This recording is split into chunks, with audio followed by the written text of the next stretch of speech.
Sclérose en plaques, mon combat. Aujourd'hui, je vais revenir un peu sur le protocole Coimbra, donc ce protocole de vitamine D à haute dose, par rapport à la vidéo que je t'ai faite la semaine dernière sur la vitamine D.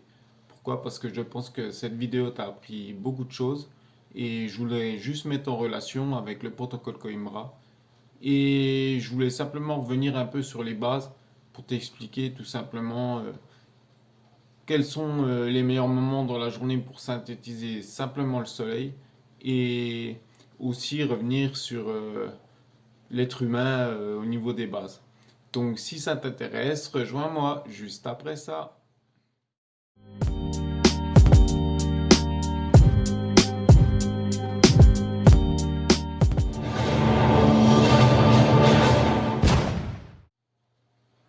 Bonjour à toutes et à tous, bienvenue sur ma chaîne Sclérose en plaques mon combat.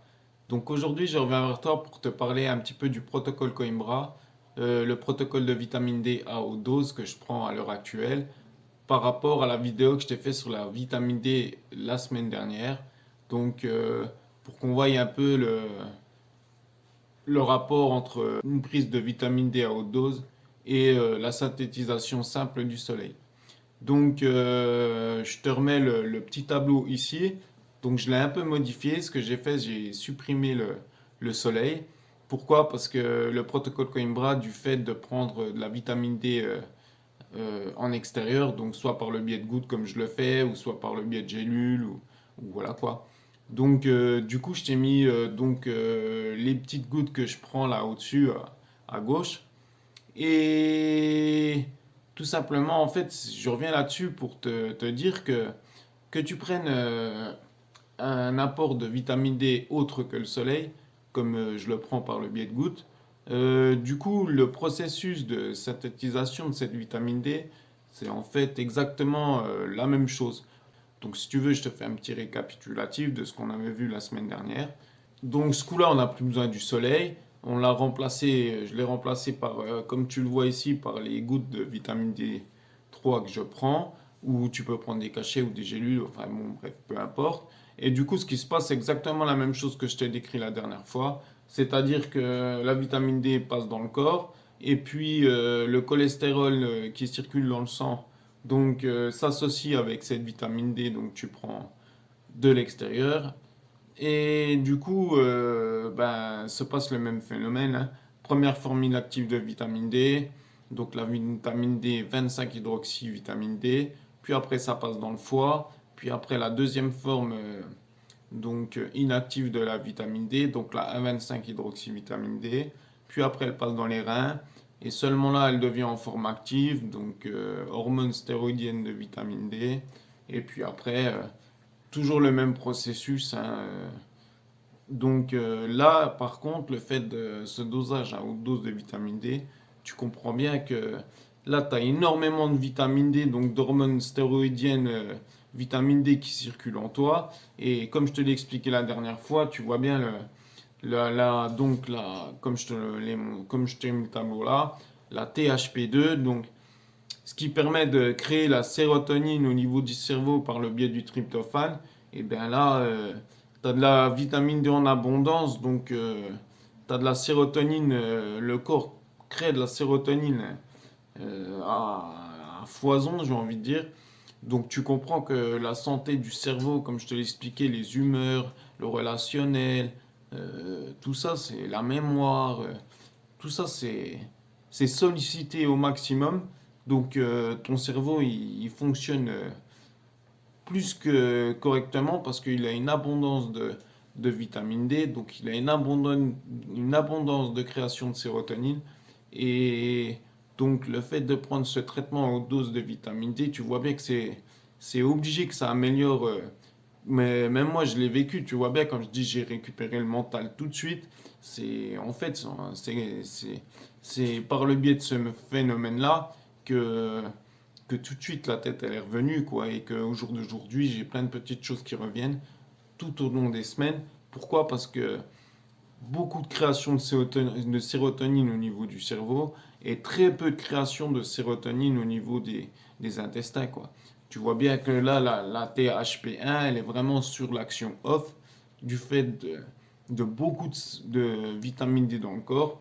et que du coup, cet IHP1, en fait, par le biais du tryptophane, crée de l'idéo en grande quantité qui interagit avec la kynurénine, comme je te l'ai dit, et puis qui travaille vraiment sur les lymphocytes T pour calmer l'organisme.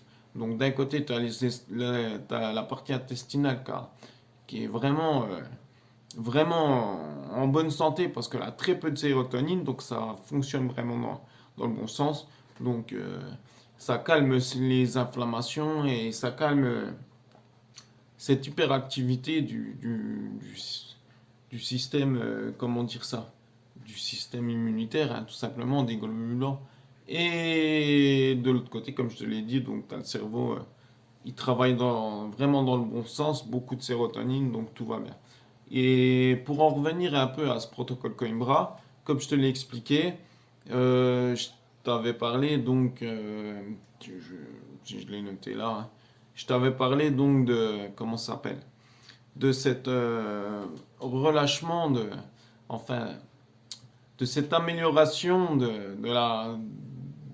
de l'apport de calcium contenu dans les aliments et le fait que la vitamine D augmente de 20 fois la réabsorption du calcium contenu dans les aliments pour les réinjecter dans le sang.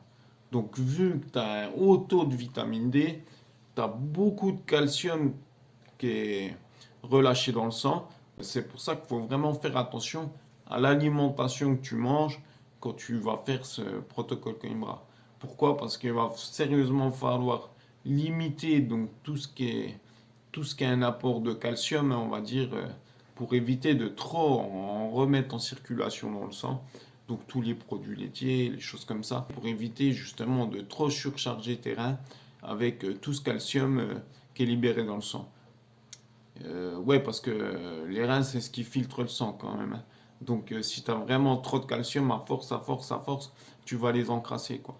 Donc c'est vraiment à ce niveau-là, il faut vraiment revenir là-dessus et vraiment bien faire attention avec les produits laitiers quand tu prends ce protocole, quoi. Je veux dire, tout s'explique, hein. C'est pour ça que j'ai tourné cette vidéo sur la vitamine D, parce que comme ça, tu te rends vraiment compte des bienfaits ou pas, si tu as de la vitamine D ou pas dans le corps, qu'est-ce qui se passe réellement. Et comme ça, tu te rends bien compte du pouvoir de ce traitement de vitamine D à haute dose quand tu vois déjà ce que fait le soleil par le biais des UVB, du rayonnement, et c'est automatique, ça coule de source, j'ai envie de dire. Le fait des résultats qu'obtient ce médecin, donc Monsieur Coimbra, par rapport à son protocole, pour moi, c'est logique, quoi. En ayant creusé la question de savoir le pourquoi du comment de la vitamine D, je comprends maintenant ce qui se passe en moi par rapport à la vidéo que je t'ai dit la semaine dernière. Et j'avais envie de te parler aussi parce que moi je me suis vraiment renseigné là-dessus. Tu vois bien que j'allais pas prendre un traitement de vitamine néodose sans vraiment essayer de trouver le maximum d'informations. Par rapport à la synthétisation du soleil, j'avais regardé pas mal de vidéos, de choses comme ça là-dessus. Et il y avait un professeur, j'ai pas retrouvé la vidéo, je te l'aurais mis en lien en dessous, où, où ce monsieur en fait il t'explique en fait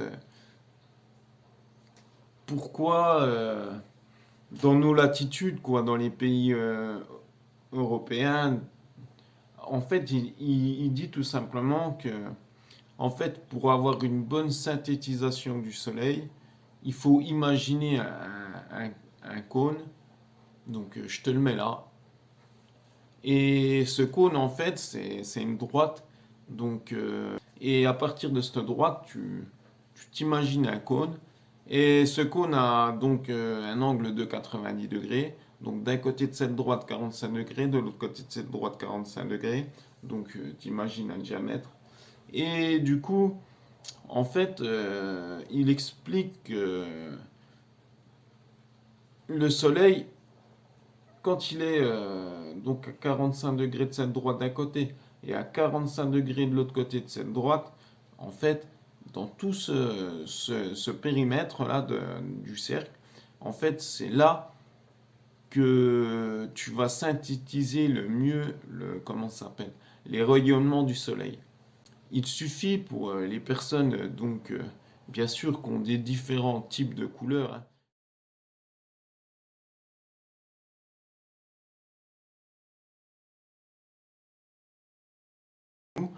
Et là, en fait, en fonction de ta couleur de peau, il faut tout simplement une différence comment dire, de temps à passer au soleil pour synthétiser la dose. Donc, quand je te parle d'exposition soleil, c'est sans crème solaire, c'est un petit t-shirt, un petit débardeur, hein, parce que tu comprends bien que si tu es emballé dans un manteau, tu vas pas synthétiser les UVB, quoi. Donc ça va être le minimum pour obtenir donc par le soleil, donc par les UVB, le minimum de vitamine D dans le corps. Donc c'est pas une grande exposition, mais du coup cette exposition minimum, donc à ce moment où le soleil est vraiment dans ce cercle, comme te le montre le cône là, donc c'est vraiment le moment optimum, quoi. Et c'est vraiment le minimum qu'il faut avoir. Donc si tu es une personne plutôt blanche, comme je te l'ai dit, 5 minutes. Si tu es une personne plutôt bien bronzée, plutôt 20 minutes, une demi-heure. Donc voilà. Et par rapport à ça, on se rend bien compte que ça c'est un minimum. Et que au jour d'aujourd'hui, c'est vrai que on a de plus en plus de mal avec la vie actuelle à s'exposer au soleil euh, dans ces heures-là, quoi. Et surtout, si tu habites comme moi en France, je veux dire, on est déjà vachement au-dessus de l'équateur. Donc tu vois bien, pour avoir ce cône de 90 degrés, si tu regardes, hormis période d'été, le soleil, c'est rare que... Et le cône de 90 degrés, c'est pas sur une grosse plage horaire, quoi. C'est vraiment quand le soleil, il est bien haut dans le ciel. Et chez nous, à part l'été, sur 2, 3 mois, 4 mois peut-être maximum, après, après c'est difficile. Je veux pas dire qu'après tu synthétises plus le soleil, mais c'est qu'il va te falloir beaucoup plus de temps d'exposition que si tu étais dans ce cône de 90 degrés. Donc voilà, pour ça, c'était juste une petite information comme ça. Et je voulais revenir aussi sur l'homme depuis des années, pas des millions d'années, mais depuis des dizaines de milliers d'années, on est sur Terre. Et l'homme, je te mets une petite photo là, j'ai trouvé ça sympa. Du moins, depuis l'homme de Néandertal jusqu'à l'homme avec sa petite valise là. Vraiment, ce qu'il faut bien voir, c'est l'Homo sapiens, hein. Lui, ça fait entre 150 000 ans et 300 000 ans qu'il est sur Terre. Ça varie, la plage est grande parce que les gens ils trouvent toujours. Avant c'était 150 000 ans, après 200 000 ans, après 300 000 ans. Là, au jour d'aujourd'hui, on parle de 300 000 ans pour l'Homo sapiens. Bon, bref, peu importe. Même tous les autres qui sont avant, même l'homme de Néandertal, le tout premier, je veux dire, regarde, les représentations, ils les font, ils sont pas habillés les gens. Je veux dire, ils étaient toute la journée dehors. Toute la journée, ils étaient exposés au soleil. Notre corps, il est conçu pour être dehors toute la journée. Et si tu regardes le dernier personnage, c'est le seul de tous les autres personnages qui est habillé avec sa mallette, là. Et du coup, tu vois bien que nous, l'homme actuel, ça fait combien de temps? En gros, ça fait quoi? 5 générations. Une génération à peu près 25 ans. C'est vraiment l'après-guerre, les années 1900. Allez, tu peux dire 1900, 5 générations, que l'homme il vit comme ça, comme on vit actuellement. Où c'est que tu te lèves le matin, tu t'habilles, tu prends la voiture, tu vas au travail, tu es toute la journée enfermé dans un bureau, tu as la chance de travailler en extérieur, mais ça, c'est de plus en plus rare. Et du coup, ça va pas, quoi. Je veux dire, c'est pour ça que, ne serait-ce que pour le soleil, je dis pas que c'est ça qui fait que tu développes, par exemple, comme moi, une sclérose en plaques, mais par rapport à la vidéo que je t'ai donné la semaine dernière, tu te rends bien compte que ça y contribue. Et que, par exemple, la sclérose en plaques, c'est comme je te l'ai dit dans les vidéos, les réglages, c'est une maladie plurifactorielle. Il y a plein de choses qui rentrent en compte. Donc ça, plus ça, plus ça, plus ça. Comme je te l'ai dit, le stress, les ondes, la nourriture néfaste. Tu vois, le manque de soleil, ben, ça en fait partie. Alors je veux dire, voilà, c'est une ensemble de choses. Et par rapport au retour, la petite jaquette là que je t'ai mis au-dessus avec tous les personnages, l'évolution de l'être humain, tout simplement. On a évolué sur, je sais plus, 4 millions d'années, on est sur Terre depuis à peu près ça. 4 millions 500 000 ans, on est sur Terre. Du coup, l'Homo sapiens, lui, ça fait, c'est le dernier avant nous. Et ça fait même 300 000 ans au plus loin. Donc, tu comprends que c'est pas sur 5 6 générations, donc depuis les années 1900, que l'être humain, que ton corps à toi, c'est habitué à changer. Je veux dire, l'évolution, ça prend bien plus de temps. Je pense que on n'est pas prêt de se, comment ça s'appelle, de se séparer du soleil. Et donc voilà, tout simplement, je voulais te dire ça. Donc bon ben voilà, c'était la dernière de la vitamine D. J'espère que ces petites séries sur la vitamine D, qu'elle soit haute dose ou qu'elle soit avec le soleil, ou voilà, ça t'aura servi. Donc je te retrouve la semaine prochaine. Allez, ciao!